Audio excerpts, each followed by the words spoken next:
kui teil tekib vahepeal küsimusi ja meil on natukene praegu jälginud aega, et märkige oma küsimus paberil lehele, me saame neid küsimusi esitada ka hiljem nii-öelda ümarlauas. Et me ei jõua muidu kõiki küsimusi nii ehk naa teenindada praegusel hetkel, jah? Aitäh, aga Margus, sinu kord. Aitäh ja tere ka minu poolt. Et siin ma täiesti tavalise inimesena ei ole nii-öelda erial inimene, sellepärast, et tänase esitlusel ma panin kokku lootes sellele, et siia tulevad mõned poliitikud, kes saavad ennast natukene harida võib-olla. Ehk et millest meil ei räägita või siis reaalselt hämatakse. Et põhilised mõtted, kuidas rahvast kollitatakse, on see, et tuulikud lahendavad meie energeetilised probleemid. Ja kui tuulikuid ei ehitata, siis meie elekter läheb kallimaks. Tuulikud on väga head tavalised energiatooted. Tuulikud on ohutud ja igal pool meie ümber on nagu nii infraheli. Saades mõned infraheli ja kõik on korras. Ja lõpuks siis puudulik seadusandlus. Et võtan iga teema omaette slaidina.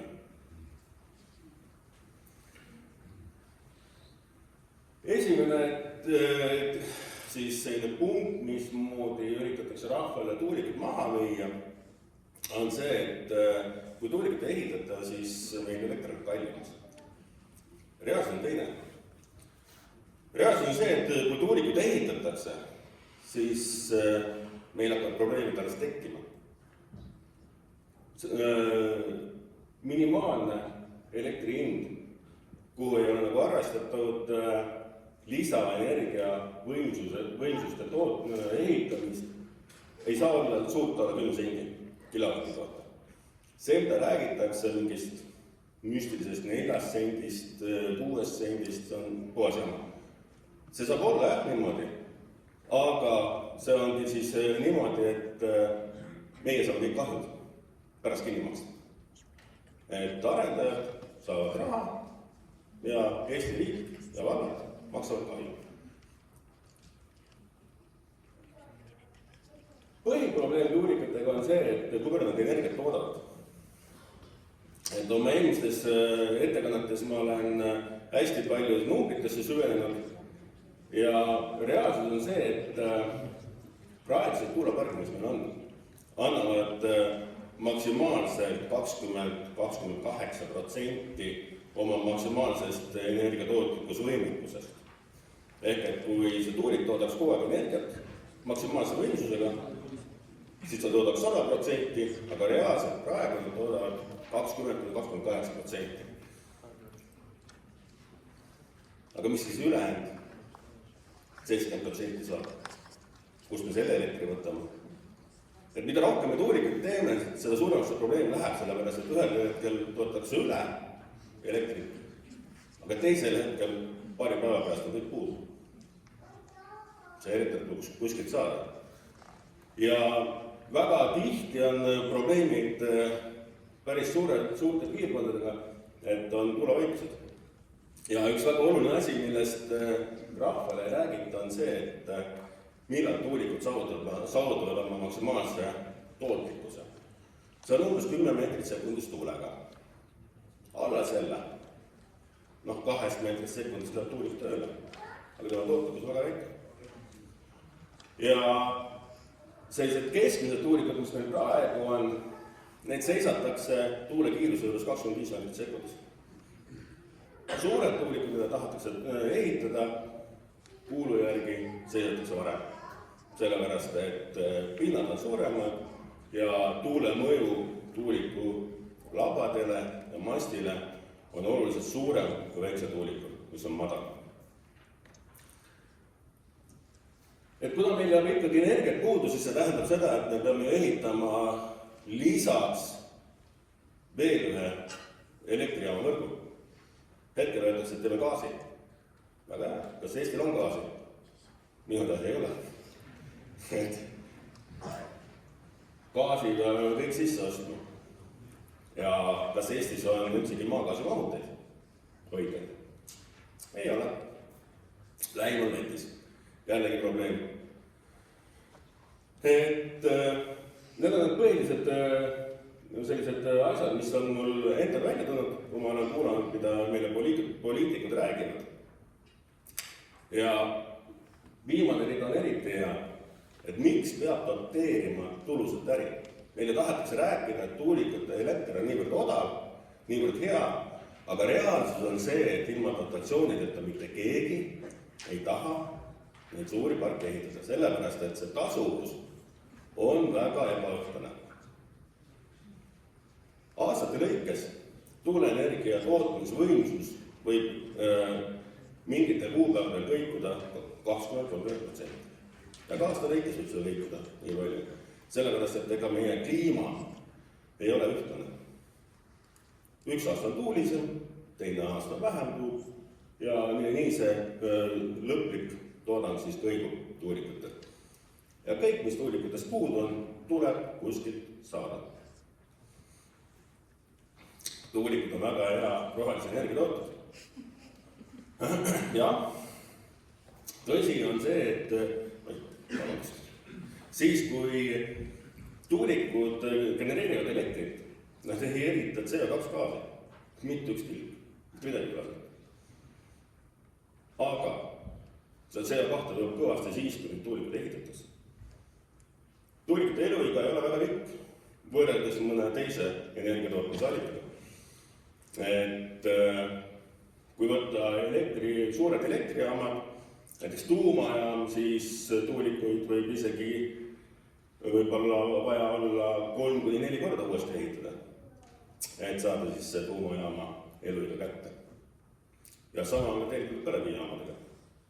Et põlevkivijaamad on juba enamalt meil hästi vanad, aga see hästi vana on ju 50-60 aastat. Selle aja jooksul või on tuulikuid tuleb 2-3 korda uuesti ehitada. Ja kõik see maksab. Kas keegi suudab garanteerida, et siis tuuliku jalamad, mis on maa sees, see 30 aasta pärast uut tuulikut kannab? Järgmised 30 aastat. See on teadmata suurusjärgu. Et siin on pilti juures, et ühest versioonist tuuliku vundamendist. Aga see on siis ju hea pinnase puhul, kus pinnasel on hea kandevõime. Kui pinnase kandevõime puudub, nagu meil tahetakse tuulikuid metsadesse ehitada, ka soodesse, rabadesse, siis seal tuleb väga sügav vundament teha, enamasti vaiade peale. Ja vaiad võivad minna 30 meetri sügavusele. Kui mingile alale puurida metsikus koguses 30 meetrised vaid, mida võib see tekitada selle ala veerežiimil.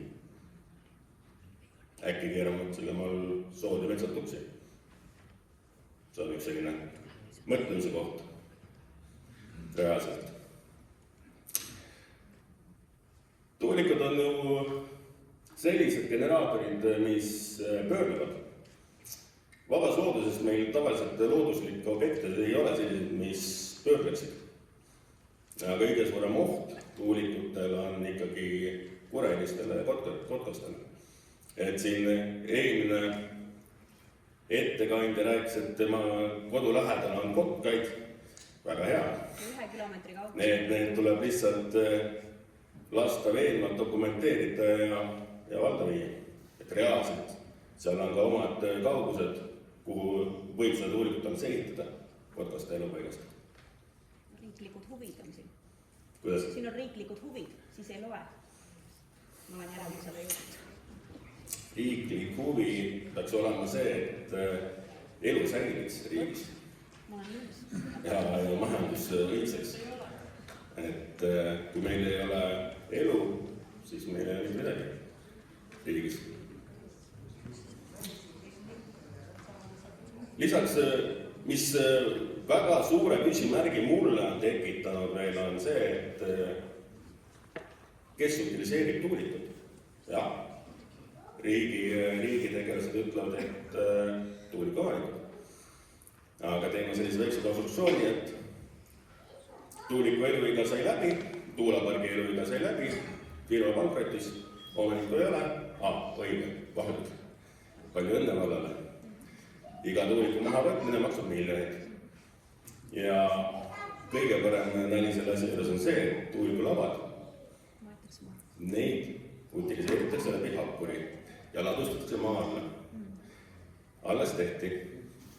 Suurest oli seda ju uudistes kuulda, mis tehti ühe katkirent tuulikulabaga, mis Sopi-Tootsi tuulepargis viga sai. Läks ilust hakkurisse. Tuulikud on ohutud ja igal pool meie ümber on nii infraheli. See on väga hea selline demagoogiline mõte, mida üritatakse rahvale maha müüa. Et jaa, meie ümber igal pool on infraheli, looduslikku, tehislikku, aga siin tuleb mängu see, milline on looduslik infraheli ja milline on tehislik infraheli. Sellest ei taha keegi rääkida, nendest eripäradest. Jah, mere ääres meil on infraheli hästi palju, ja väga suure tugevusega infraheli, aga ta on selline lainetav ja ei ole teravad mütakad. Tuulikutest tulenev infraheli ja ka meist inimestest tulenev infraheli, kõnest tulenev infraheli on väga terav mütakas. Lihtsalt selle mütaka võimsus on tuulikutel suurem kui inimestel. Absoluutselt kõik, mis liigub, tekitab infraheli. Aga infraheli signatuurid on erinevad.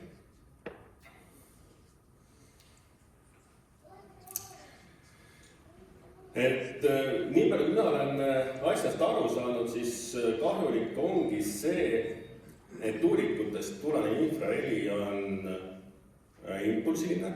Impuls on väga suur energiaga ja kui tuuliku rootor pöörleb 10 minutis ja tal on 3 laba rootoril, siis tuleb tegelikult ju 30 mütakat minutis. Ja need mütakad vaibuvad harmooniliseks jadaks ja reaalselt tuleb neid mütakaid hästi tihti, hästi palju ja neid mütakaid ei ole mõõdetud Eestis. See on põhiline probleem. Siin on siis üks väikene näide infraheli erinevusest. Vasakpoolne sonogramm on Rooma rannast, Taanis 13. detsember 2016.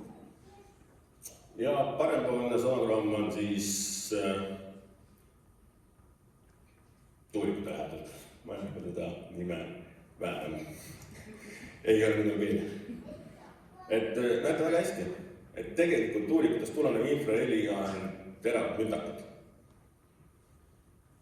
mille energia on päris suur.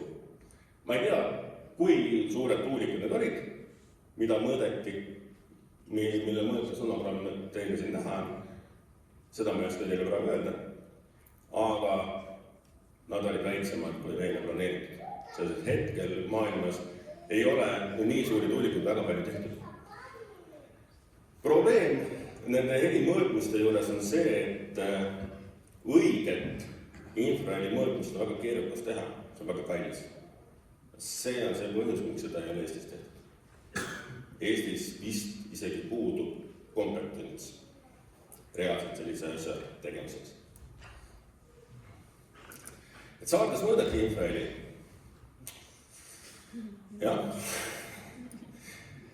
Ma korra viskasin pilgu peale sellele, mis seal tehti ja see paber, mis seal toodeti, see sobiks hästi vetsuga, sellepärast, et täielik jama, mis seal tehti. Saardes ei olnud õige metoodika, millega mõõdeti. Hiljem on välja tulnud ka see, et reaalselt see mõõteaparatuur oli kalibreerimata, taatlemata. Et nii-öelda see on teaduslik mõõtmine, vaid lihtsalt mingi informatiivne. Aga kuna metoodika oli vale, siis mõõtmine täielik jama, mis seal tehti. Et see on see karm tõde lihtsalt hetkel. Et kui soovida saada mingeid regulaarseid tulemusi või reaalseid tulemusi infrahelidest, siis peaks ikkagi metoodika õige valima. Tuleks aru saada, millal inimestel on probleem tervisega. Ja vastavalt sellele siis ka mõõtemetoodikat muuta, et mõõta infraheli tasemel see hetk, kui inimestel on probleem. Mitte mõõta neid siis, kus suure tõenäosusega ei ole probleemi. Aastas on 8760 tundi. Ja kui seda mõõtmist tehti 2 × 24 tundi, siis ainuüksi see mõõtmispikkus on täiesti mõttetu. Samamoodi ma ei ole näinud, et oleks seal välja toodud tuulesuund mikrofonide suhtes ja tuulekiirus ja tiiviku rootorite pöördumiskiirus. Neid keegi ei vaadanud.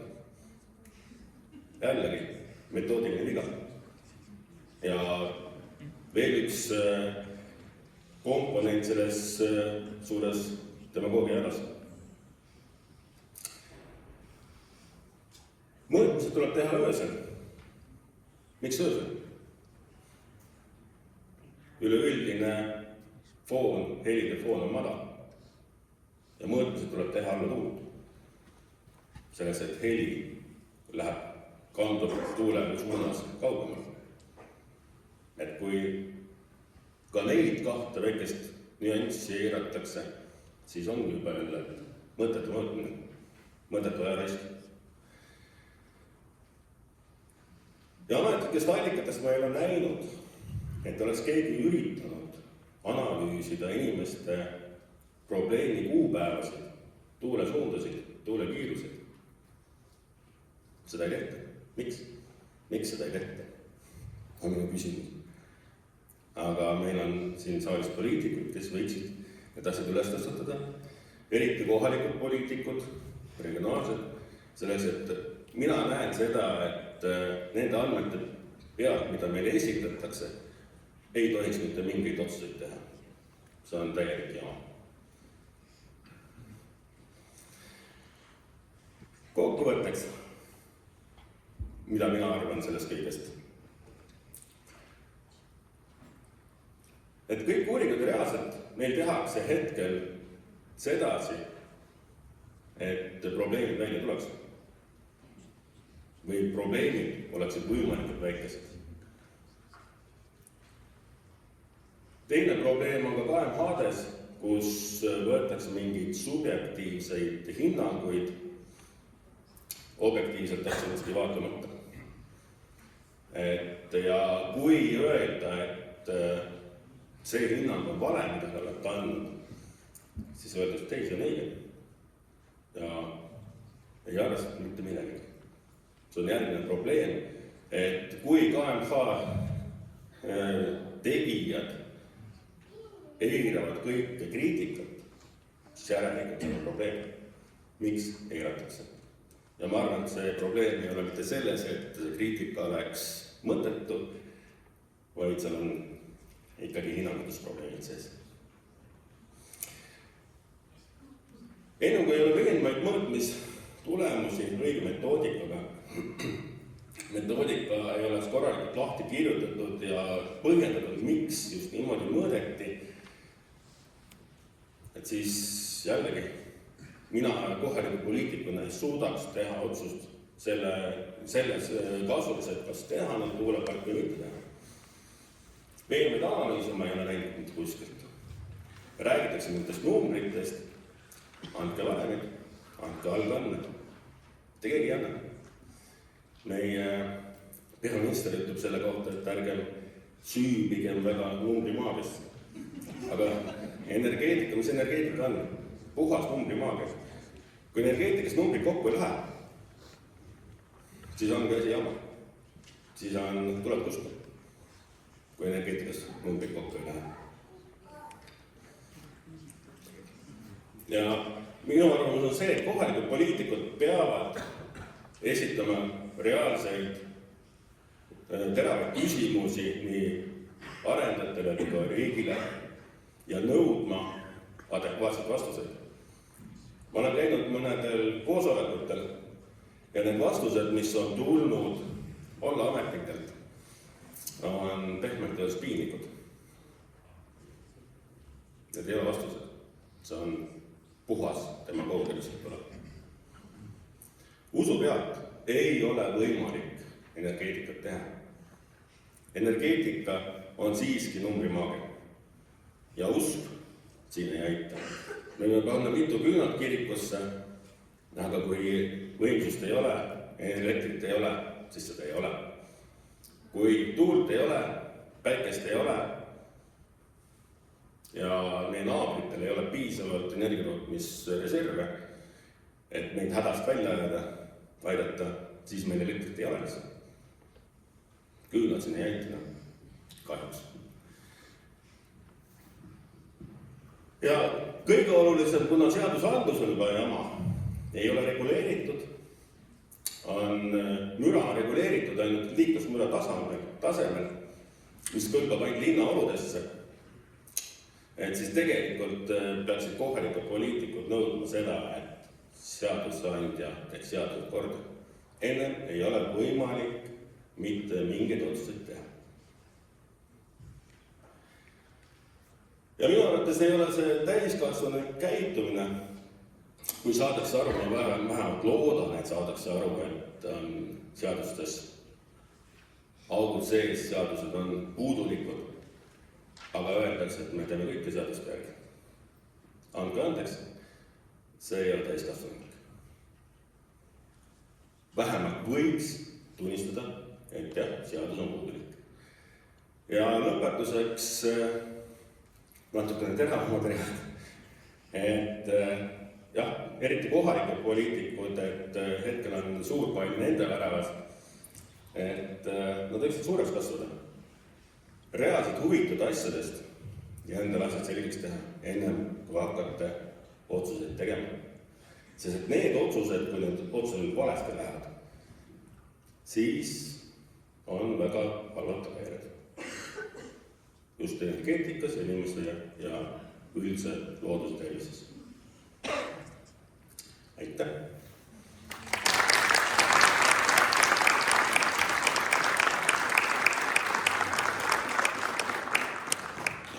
Nii, kas saalil on üks küsimus siin, üks kiire küsimus ja kui kellelgi on veel küsimus, siis jätke see paneeli tarbeks. Nii, kõigepealt siit jah. Nii, tervist, mina olen Erik Berlin.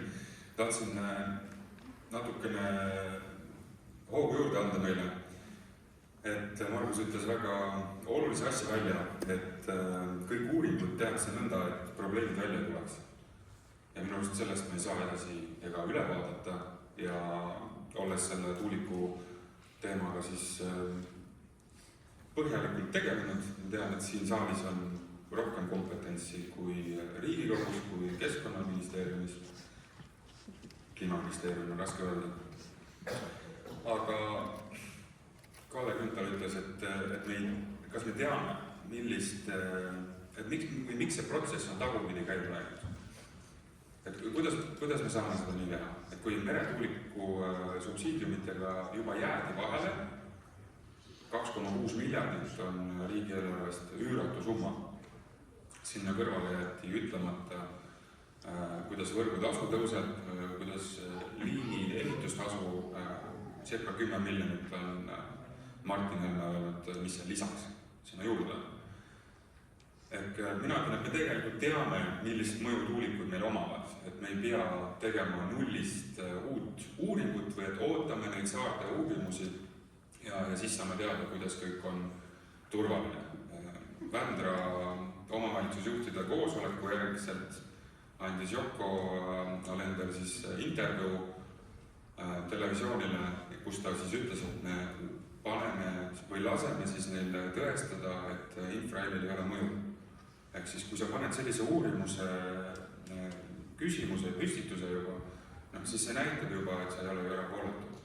Et minu arust me ei saa sellest kohast edasi vaadata, et 2010 Jaanus Tamkivi sai siis Hanno Pevkurilt kirja, keskkonnaminister sai sotsiaalministrilt kirja, kus oli TTÜ ekspertgrupi analüüs kõrval tuulikutest lähtuv tervisemõju, kus oli siis võetud üle maailma Euroopast igalt poolt näiteid, teadustöid ja ma olen ise ka saatnud kõikidesse valdadesse, kus mingil määral tuulearendus töötab või mingi protsess käib. Üle 30 uurimuse, mis kõik ütlevad, et näed, tervisemured.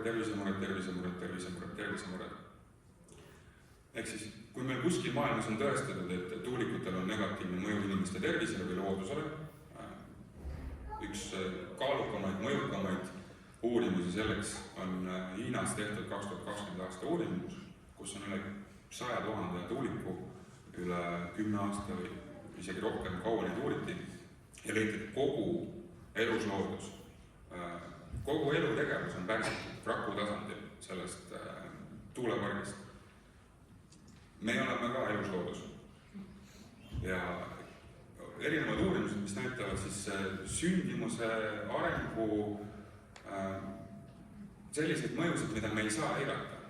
Kui meil on uurimus olemas, ükskõik kust maailmas see tehtud on, siis me ei saa vaadata lihtsalt siire näoga ministrile otsa, et okei, otsi, kuidas paberile see korda saab. Kas siit tuleb küsimus ka? Mul üks härra ootab ka veel ühe küsimusega. Küsimus esineja. Ma paneks selle fookuse võib-olla panelistidele saalile, et vaatame korra nii, et kui meie valitsuse esindajad on juba vahele jäänud valetamise, vassimise, otsuste tegemisega enne analüüse, millest me nagu veel räägime, me peaksime võtma selles kohas nagu vastutusele.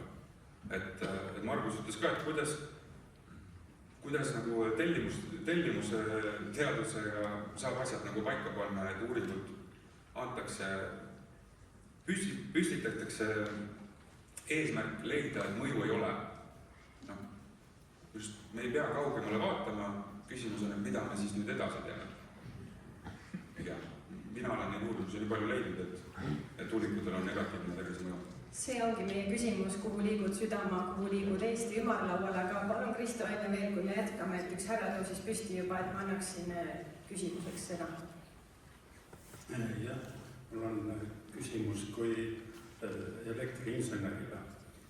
Kuulasin just enne siia tulekut raadiost, kui meie uus energeetika ja keskkonnaminister vastas reporteri küsimusele, et aga kui meie inimesed ei lase enda tagaaeda tuulikuid püstitada, et mis siis saab? Ja ministri vastus oli selline, et sellisel juhul inimesed peaksid arvestama kõrgete elektrihindade ja volatiilsete hindadega. Nii ja nüüd on minu küsimus on, et kas minister ei saa mitte tagurpidi asjast aru, kas just tuulikud ei põhjusta meil hindade volatiilsust?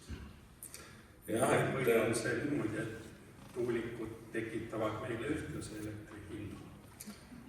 Tegelikult on ju seis selles, et tuulikud tekitavadki selle volatiilse hinna. Tuulikud ja päiksepaneelid tekitavad koosmõjus selle volatiilse hinna, sellepärast et keegi ei ole nõus kahjuks reguleerima tuulikute ja päiksepaneelide võimsust. Reguleeritakse põlevkivijaamade võimsust. Mida see teeb? Ta viib põlevkivijaamade eritatud CO2 üles. Ja CO2 eest peavad põlevkivijaama operaatorid maksma. Et reaalsus on see, et mida tuleks teha moratoorium suurtele tuulikuparkidele, suurtele päikeseparkidele ja teha vanad energiablokid, renoveerida katlad, põlevkivikatlad kihtehnoloogia peale ja säilitada see veneaegne kontseptsioon, et blokke on palju ja mõnel blokil on, ühel katlal on 2 generaatorit, et hajutada tootmisriske. Hetkel on meil üks suur Auvere jaam. Kui sellega midagi juhtub, siis on juhtunud. Siis on väga suur tootmisvõimekus turult väljas. Aga kui on neid põlevkivijaamasid palju ja kihtehnoloogiat ei saasta sedasi nagu tolmpõletused. Sellest jällegi ei räägi mitte keegi, kes tahab põlevkivienergeetikat väga mustaks teha. Et tegelikult kihtehnoloogia katlas on oluliselt puhtam kui tolmpõletus või teised vanad veneaegsed põletustehnoloogiad. et meie ainukene variant on ikkagi eestimaine toode, mitte midagi ei ole teha. Ja kusjuures, kui me räägime kaevandusprobleemidest, kas te arvate, et need kaevandused töötavad elektriliste sõidukitega, kus kaevandatakse materjale tuulikute päiksepaneelide jaoks? Kahtlen natukene. Seal tuletatakse diislit ja rämmedat. nii, Suur aga tänu. korra küsiks ühe küsimuse. Üks isiküsimus. kas seda küsimust saab ka paneelis küsida? Alati saab. Siis teeme niimoodi, et küsime paneelis küsimusi ja teeme Margusele aplausi.